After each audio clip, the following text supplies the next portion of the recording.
Welcome back to the Remedial Film Class Podcast. I'm your host, Dan. And I am Travis. And I'm George. Hey, George, got a favor to ask you this week. Yep.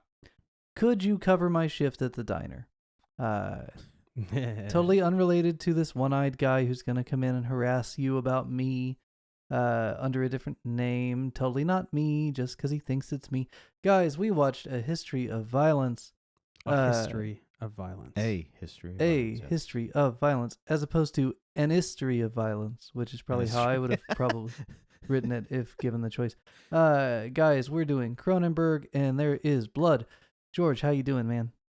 I'm good. Travis, how you holding up, man?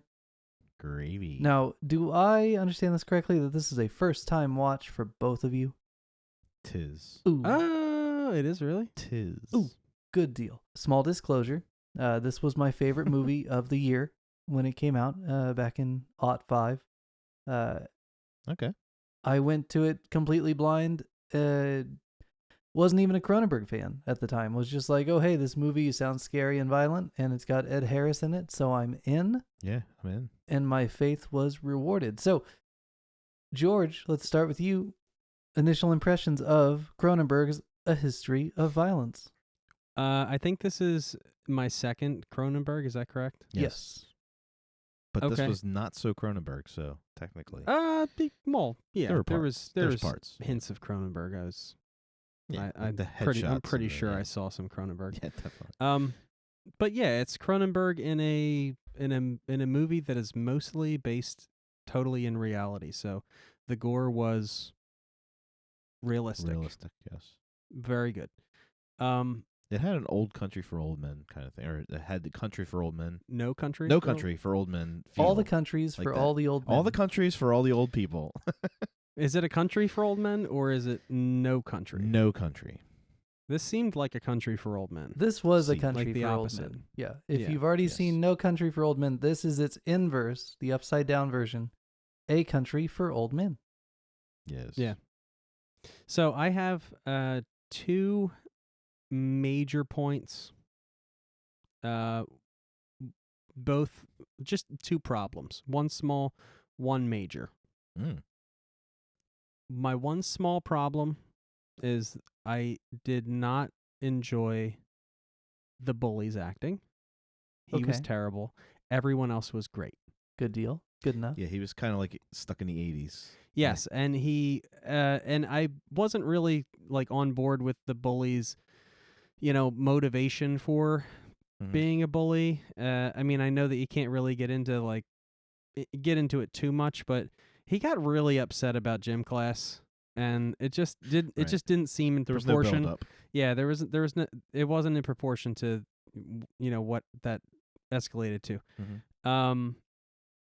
My second bigger issue, and it's kind of like an overall with this movie kind of thing, and I don't even know how I would fix it. The whole thing felt incomplete. Like literally when the credits started rolling, I said, "That's it?" Right. And the more I thought about it, I was like, it doesn't fit the mold that I'm used to. I think Dan talked before about American movies have like 3 acts or something Mhm. like that, and it didn't follow that normal mold, right? It was more like a kind of like a stage play, like how a Yes. stage play would play out. I didn't hate it. The only thing I kept thinking, like after watching it and kind of thinking about it a little bit, was there's a movie that I think did it way better, and it's Road to Perdition. Mm. It's a different era, it's a different time, but it's still that guy that's, involved with violence and is trying to Escape it. keep his family from it, keep his family innocent kind of thing. And that is a very long movie. It's a commitment, Mm. but it's complete and it's very, very good. Travis, what'd you think, man? First time in.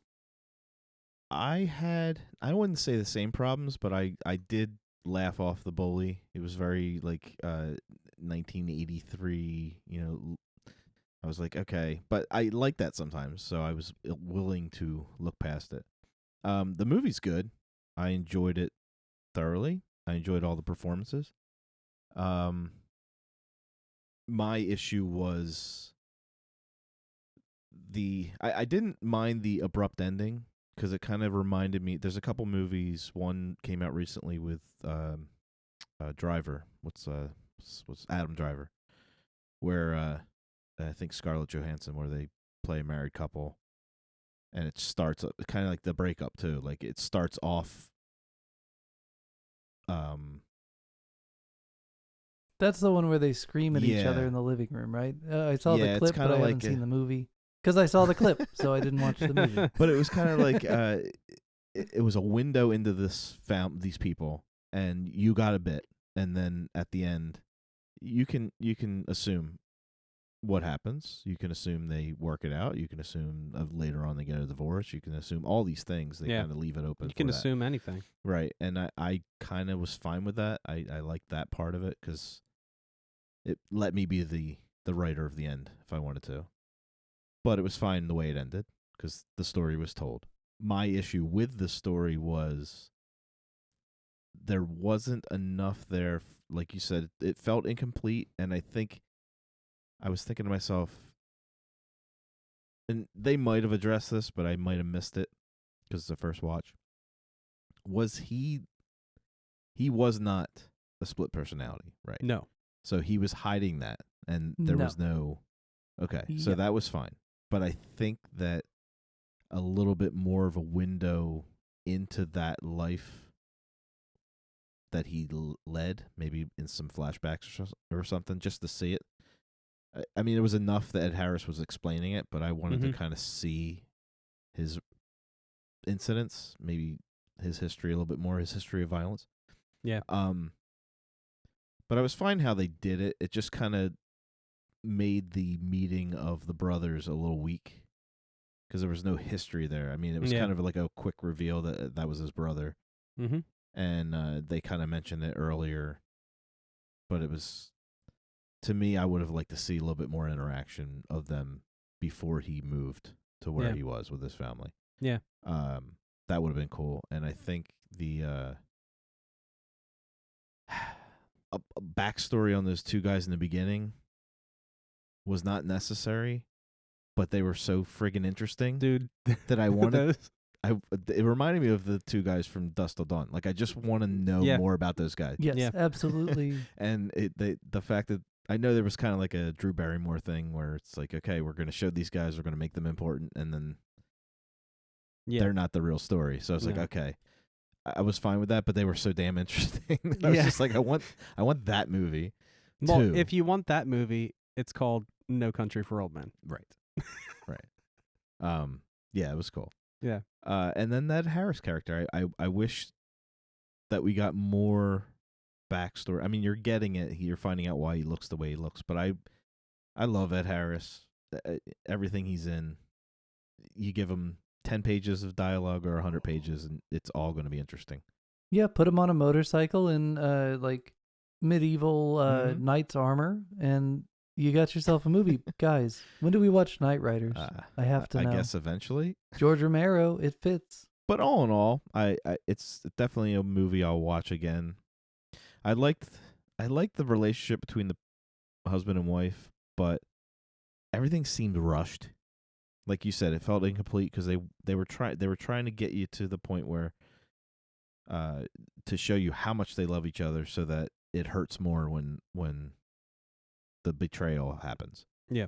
But to me, it just seemed like they were rushing to certain things that they were kind of not savoring the good parts of this movie. Like I really enjoyed that relationship, him and his son too. Even though like when they had their battle, there's still a respect there, and there's a lot of history there that I would have liked to see too. Mm-hmm. So there's just more. How long do you want this movie to be? How long Travis? is this movie? It's like Okay. an hour Yeah, 40. they could add It's an it's extra pretty 25 minutes of pretty good light. shit. Because and it's a good movie because I watched it for an hour and 40 minutes, and I didn't feel like it was anywhere close to ending, and No. I was okay with that. When it ended, I was like, oh my gosh. Yeah, when he got to the John Hurt part, his brother, when he went to Yeah. the mansion, I was like, I hit Like- the info. like- I was like, oh my god, there's only like 10 minutes left. Like, this is the middle of the Yeah. movie, right? No, When he goes to see his brother, is what I was thinking when Yeah. I was watching it. I wasn't looking at the info and where I was in it. Just like it felt like when he went to see his brother, that was like the middle of the movie, the second act. the Roadhouse part. It's the Roadhouse part of the movie. And it didn't seem long at an hour and 40 minutes. It did not seem that long. It could have been a 2.5 hour movie, and it probably would have been great if it was all done this way. It's fine by me. I mean, can't complain. It was a short movie, but I just wanted more meat. Well, and I think if you watch it again, you will see that there is more meat on those bones than you thought. It's just on your first watch, you don't take it all in. This is one, I've watched it 4 times now over the years. And every single time I watch it, I like it more.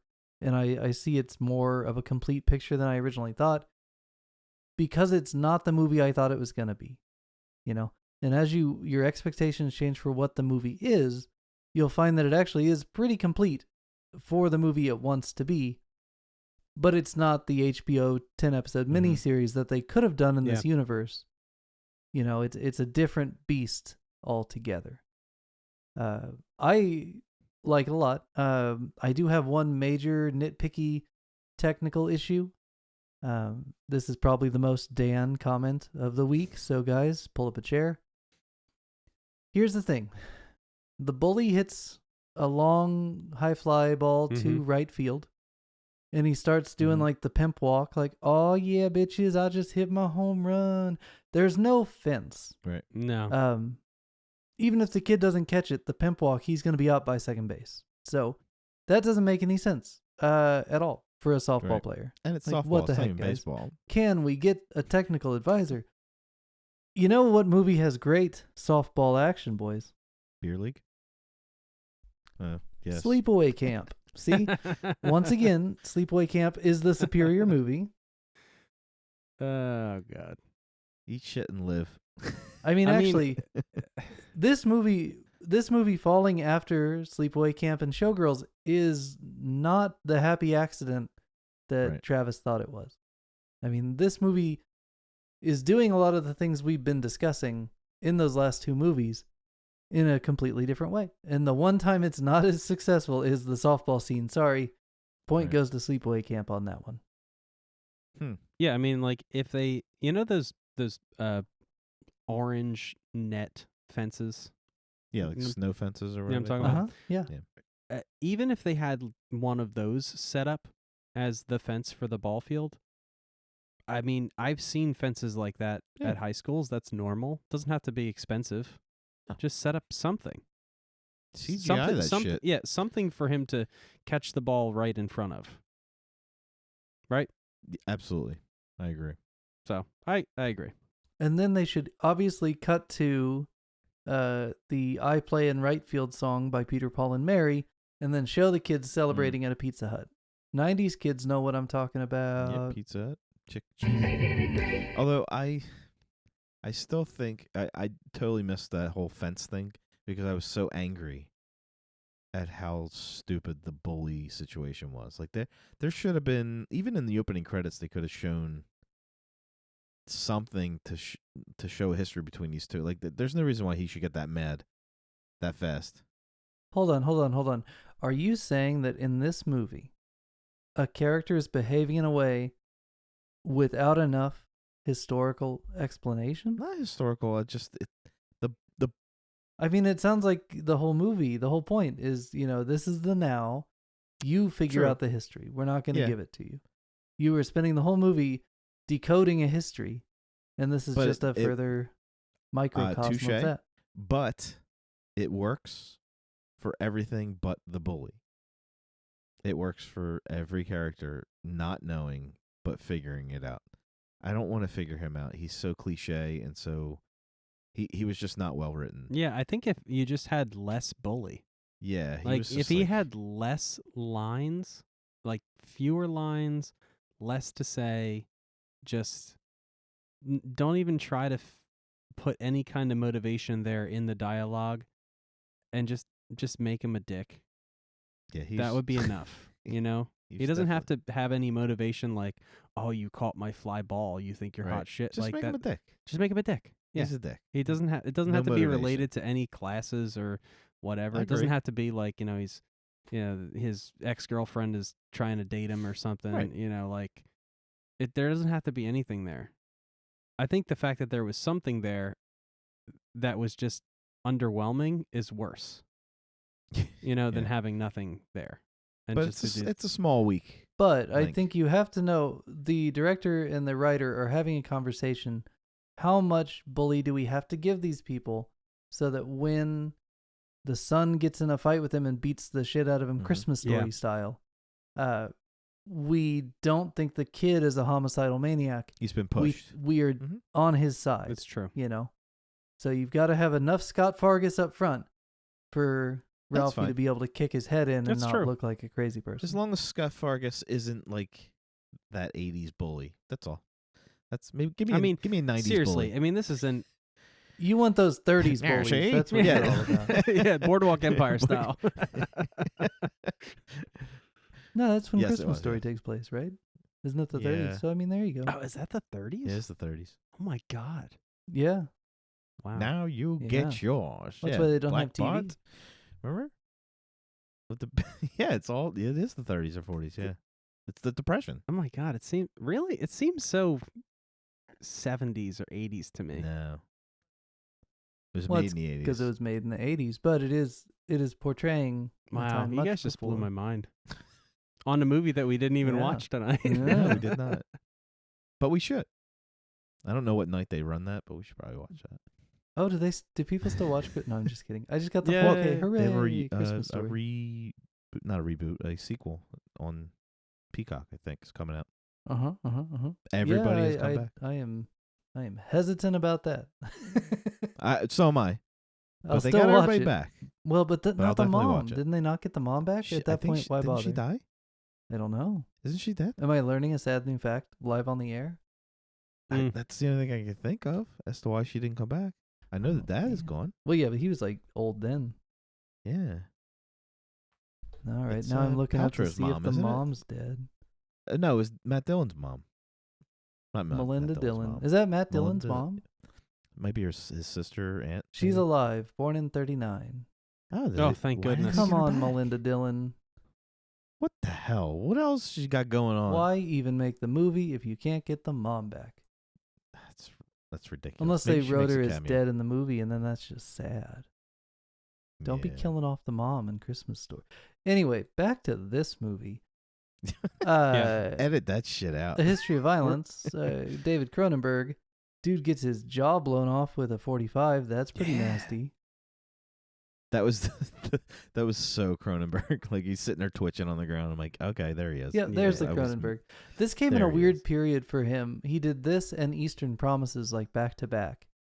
Mhm. Two very grounded, violent, gritty Viggo Mortensen vehicles. Both kind of centering around organized crime. It's like a weird period for him. I don't know if the CGI budget had dried up or the practical effects guys took a vacation and he snuck two in while they were gone. I don't know what happened. Right. But it's interesting. Outliers compared to The Fly. Although, this movie does have, I think, correct me if I'm wrong here, dudes, the first 69 on a movie saw we've that. covered. Yeah. So, The first. there you go, guys. If you had episode 117 as when it took us to finally see a 69 on screen, Yahtzee. you win the pool, the 69 pool. Having followed Showgirls, a 2-hour plus movie Just gonna bring full this of up. nudity with no sexual anything except for those little snippets they intentionally diffuse. The sexual energy of this movie in the cheerleading scene alone Yeah. is Yeah. way The cheerleading different scene, than the staircase Showgirls. scene. It is Holy the shit. opposite. The opposite of Showgirls. Yeah. Yes. Absolutely. There's passion in all avenues of this movie. Yeah. Well, and then Woof. the stair scene. Oh my God! Like Yeah. This just seemed the uncomfortable. thing about this movie that I love is it keeps he showed you her as an back. audience off balance the entire time. And for that stair scene to start with him being violent, and you think, oh no, he's a bad guy, but then she gets violent and like yanks him in, Mm-hmm. then you're like, whoa, she's now meeting his violence. Like there's this weird push and pull, Mr. and Mrs. Smith it's weird. But I felt like she was using him there. Like it was like, because she showed like a disgust afterwards as well. Like it was, I don't know how to read It is that. a complex scene, and I think you need to watch it more than the one time before you start judging what's happening in that scene, because there's just too many moving parts. Because again, having seen it 4 times now, I read it different than I did the first time. However, it is ambiguous as hell. This whole movie leans on ambiguity quite a bit, and I think that's why Travis especially is having trouble with them not giving enough backstory, because they can't give the backstory you want and maintain the ambiguity. So from moment one, they're playing off this idea that is he or isn't he a crazy guy? And for like 3/4 of the movie, you really don't get a solid answer. To where when he finally does, on the ground in his front yard, about to be murdered, admit, hey, it's me and I've known the whole time and all this, right before Ed Harris gets shotgunned brutally in the back. I should have killed you back in Philly. Until the I should have killed you back in Philly moment. You really could say, 50-50 whether or not any of this is what you think it is, or if it's just malicious behavior by Ed Harris's character. So when you finally come to that moment, that's really when, for the first time, the ambiguity is stripped away and now it's a different movie. Yeah. Now he moved there, not as a witness protection, but actually to get away from that history, right? Yes. Yes. So I don't know if he played up the uncomfortableness of the news covering him. Oh, go back and watch.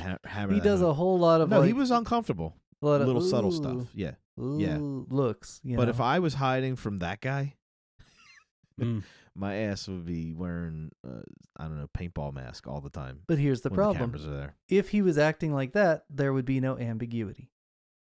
Right. He has to play it close to the vest as an actor, too, because you have to maintain the sense that for the audience's sake, equal 50-50, is he this guy they think he is, or is he, being identified incorrectly because of this news coverage? So go back and watch it again, your homework for this week, and look for the kind of masterful way Cronenberg gets them to give you enough information if you'll bite on the bait. Right. But plenty of counter information to where if you choose, the Wendy theory side where he is just crazy, you could, for most of the movie, be like, yeah, I'm right. They're wrong, or he's crazy. It isn't what it seems. And then when they finally confirm it, you're just like, oh, never mind. Yeah. See, I never went that he was crazy. They definitely did a good job at hammering home that what was happening was happening. Like the Ed Harris character was there. He knew him. But what if he was crazy off camera and they just didn't show you those parts? Who's that? Vigo? Yeah. What if Vigo was actually schizophrenic and they just forgot to put that in until the YouTube video pointed it out?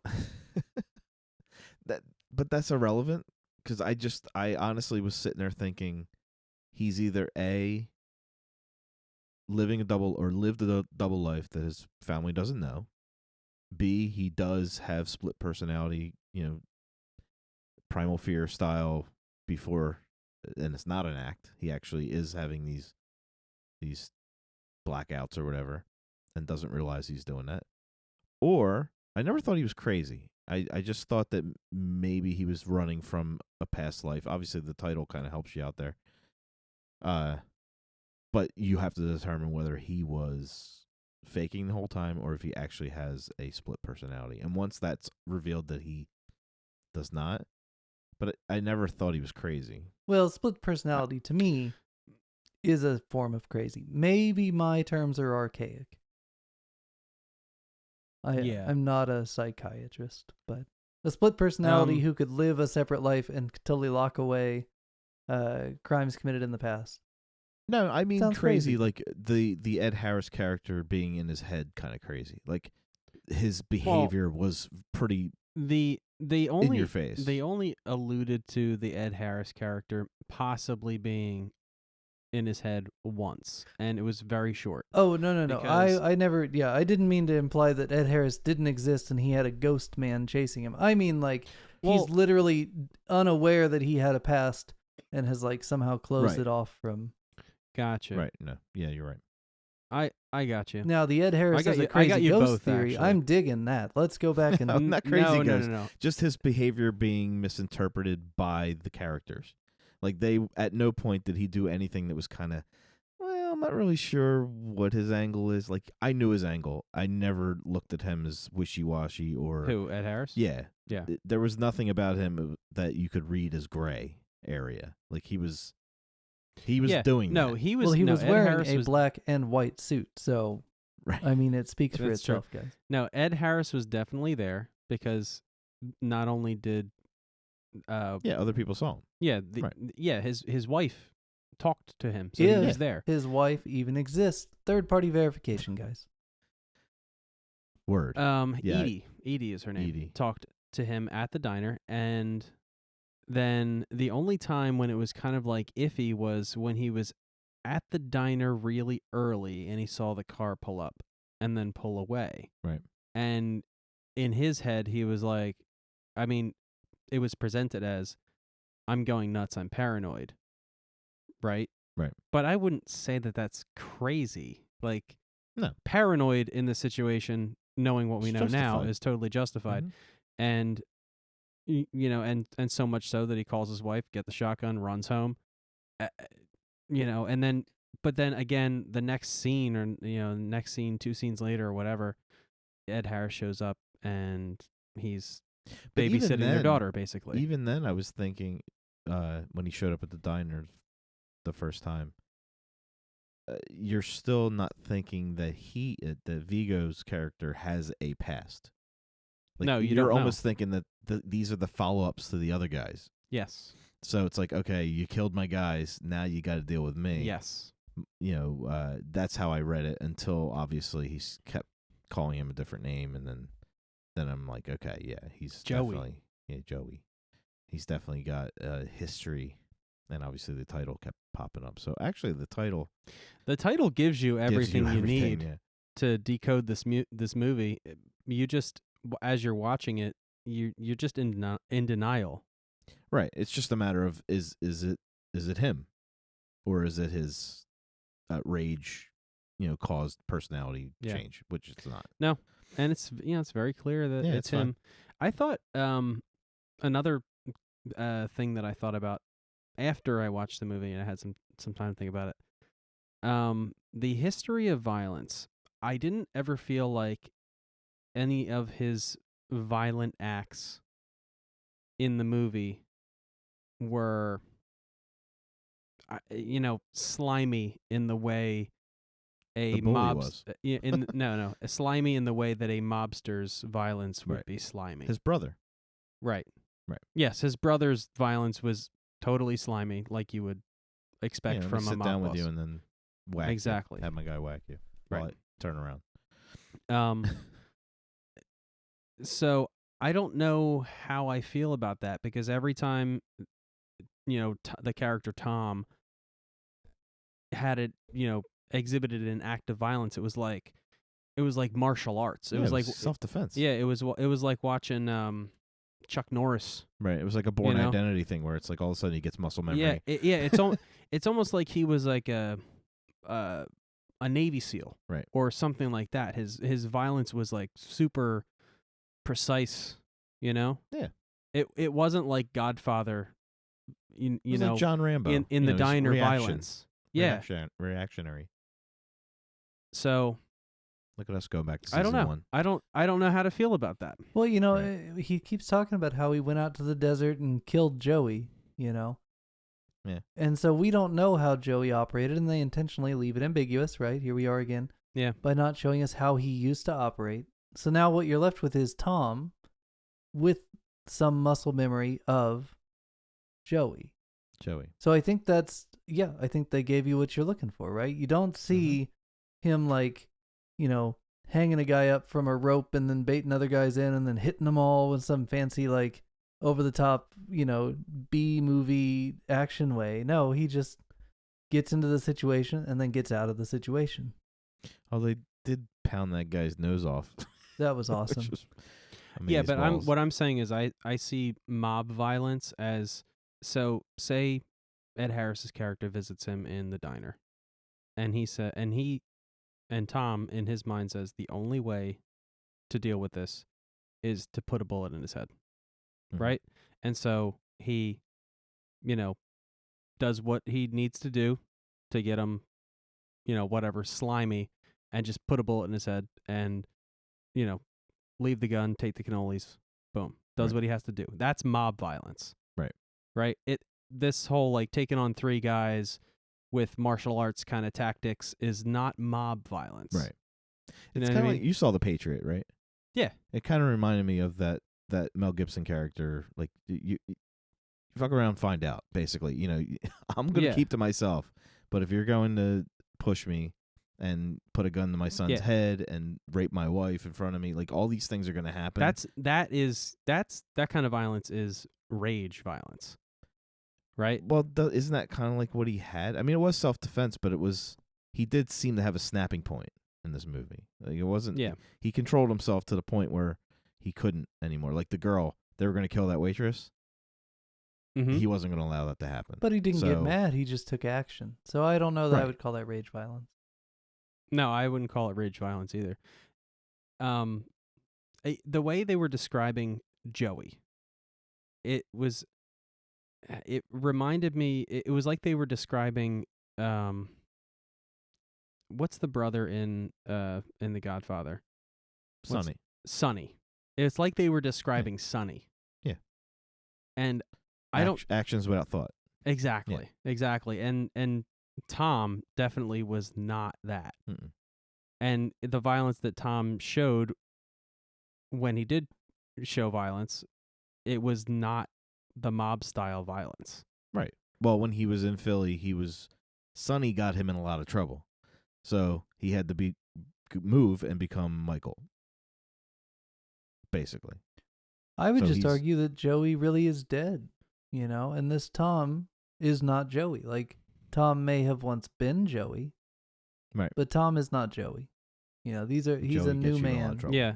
And I think the movie plays a lot with redemption, and it asks a lot of questions about, commitment and family, and it makes some interesting statements on, a person's past versus their, present and future, in a bigger sense than just like, did you used to kill people, Right. But what are the skeletons in your closet that could inhibit your current self, and how do you live with them, and how do the people around you, rectify who you are now with who you used to be?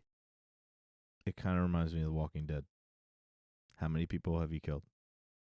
Yeah. And why? How many walkers? How many walkers have you killed? How many people? And why? So it's like, you want to know about this guy's history, but do you? You can see his behavior now. You're like, okay, well, maybe whatever he did that made his life what it was, maybe it was justified. I mean, we see how this Ed Harris's character is. Maybe he deserved the shit that he got from Joey. Oh, 100%. Right. So it's like Joey ran things the way Joey did, and now Joey's dead. You got a family now. You have to be more like Tom. You trade in the in the Joey. Trade in the old handgun for a shotgun. Yeah. And you trade in the the slimy, I don't know what you would call that, the choking you with a wire from behind. You just trade it in for some Chuck Norris chops. Good self-defense. 'Cause some MMA. I wonder if he like trained with like Bruce Wayne. Like overseas in prison. Or Alfred. Yeah, maybe he went to see Alfred. Got some training. It seems like that's what he did. Yeah. You know, some anger management. Everybody needs a hobby, man. Why not do a little karate in your free time? You guys mentioned The Walking Dead. Now, are you aware that this movie, A History of Violence, is based on a graphic novel?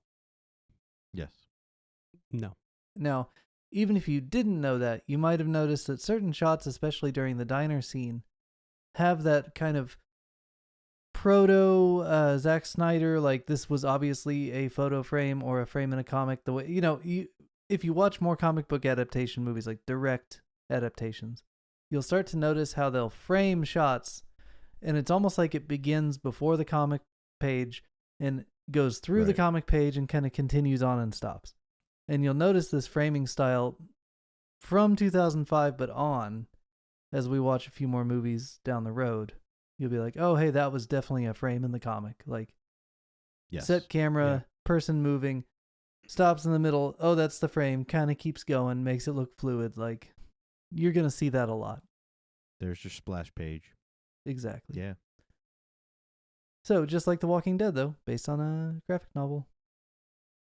Oh yeah, I somebody who has read the books and then watched the show. There are times where you literally see the page on the screen, and you do see that snapshot. Like it moves into frame. You have to. Boom! There it is. There's the cover.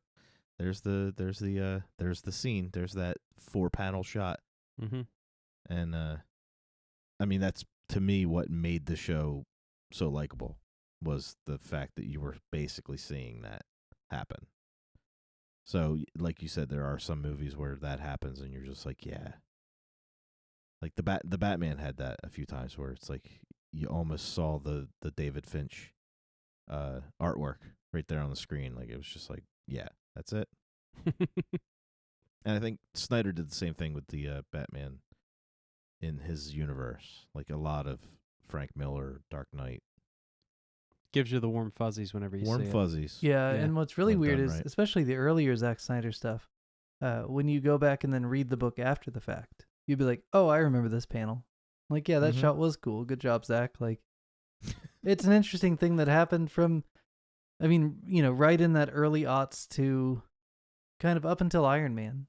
There's a period when Iron Man and Dark Knight come out where suddenly the focus is more cinematic than it is comic. We're not seeing as many direct adaptations. Now we're seeing these, what they do now, where they're like, oh, hey, remember that story arc from the early 90s? Let's take that, but we don't need to recreate how it looks, but let's just steal the plot points and make it Disney, which is fine. I'm not sure if Iron Man suffers from that, but most of them do. I think the first Iron Man kind of, it does a very good job at having those framed moments, but I agree with you that went away very fast. I miss it. But it's limiting, right? Like, if you're Marvel or if you're DC and you're like, hey, we've got 100 years of comics that we're going to pull from, you're not going to be like, but we have to maintain the integrity of the book, Yeah. I mean, if they did a Kingdom Come movie, if you could find me a universe in which they would make a movie out of Kingdom Come, or just straight up The Long Halloween. I know the Batman took a lot of it, and so they probably can never do that as a movie again.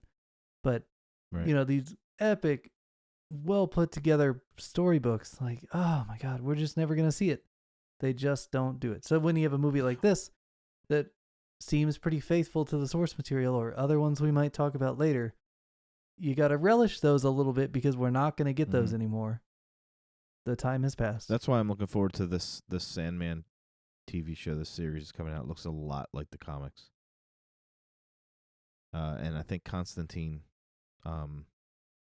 is another one where that really sticks to that art, the frames, the artwork. I'm a fan of that. I agree. But it does, if the director is someone who respects, like if you're not all Disneyed, following orders, and you're like a Jon Favreau, where he comes in with an idea based on his love of the source material, then he will figure out a way to hit the points that need to be hit. That's why The Mandalorian did so well, because they basically said, screw Disney. Dave Filoni and I we created this world. We're gonna make it live action, and they did a good job. I hear that show's good. 'Tis. Man, how did we end up with another Philly movie? What is up? I forgot this totally that it was Philadelphia, and then I as don't soon as even they know start if talking they- about it, I'm giggling like, oh god, we did it again. Philly movies are great. I'm curious as to where they filmed the I don't know where that is. I know they did that little shot of him on the road where it said Central Philly, which I think is on 95. But I don't know if they flew here to do a location shot of Philly or if they just kind of did No. some stock footage.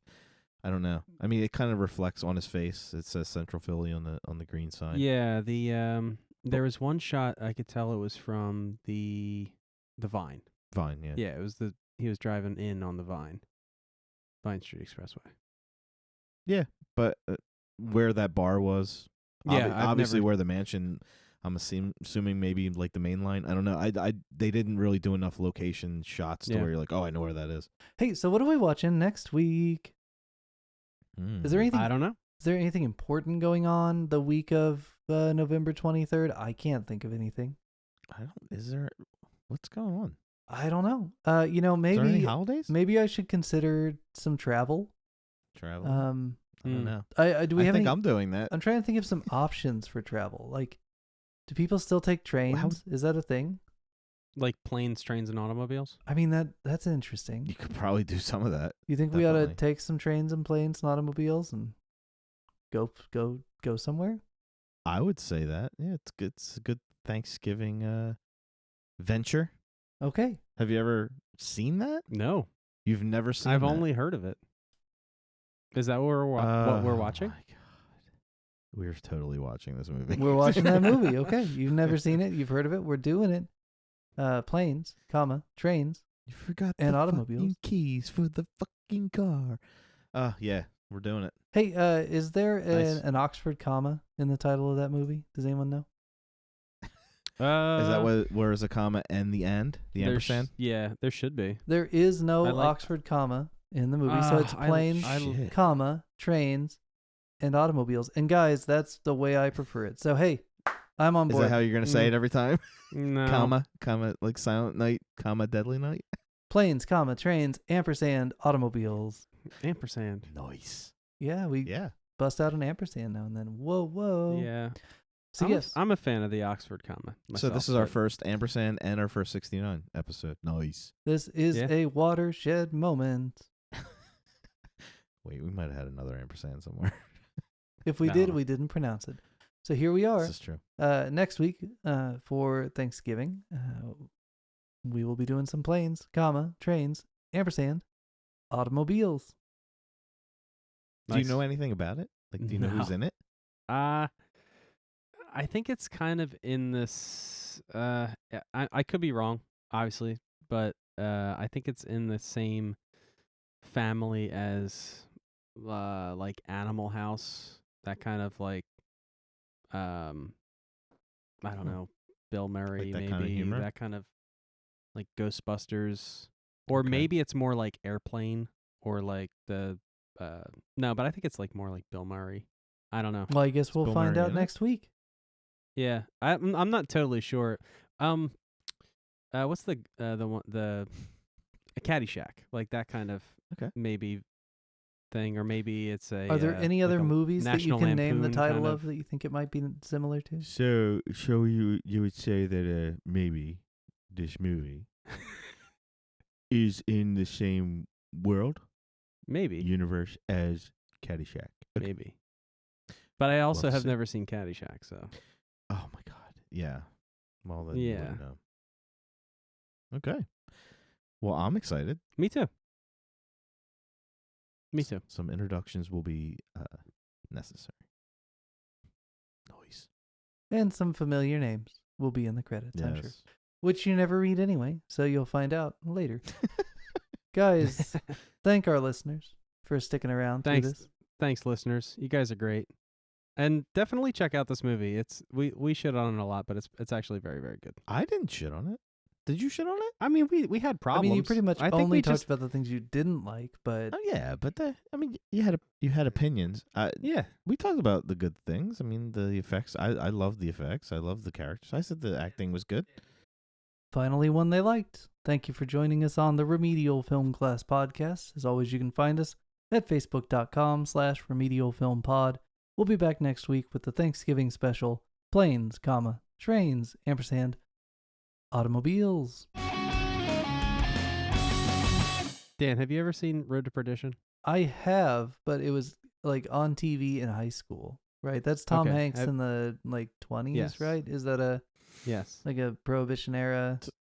It's a coming of age story. Yeah, Isn't it? kind of. Something like that. Have you seen it, Trav? Yes.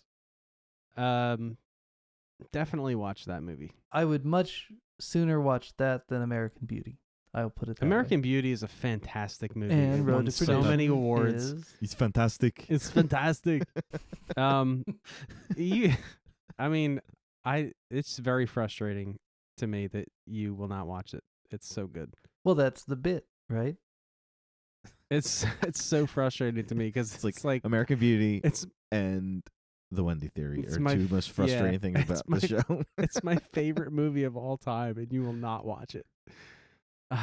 But what if I watch You'd it kill and me. it sucks? What does that do for my opinion of you Then guys? just- Then I you don't call know, it just- 12 Monkeys. Just tell me it sucks. Oh. Hey, listen, It's fine. You're entitled.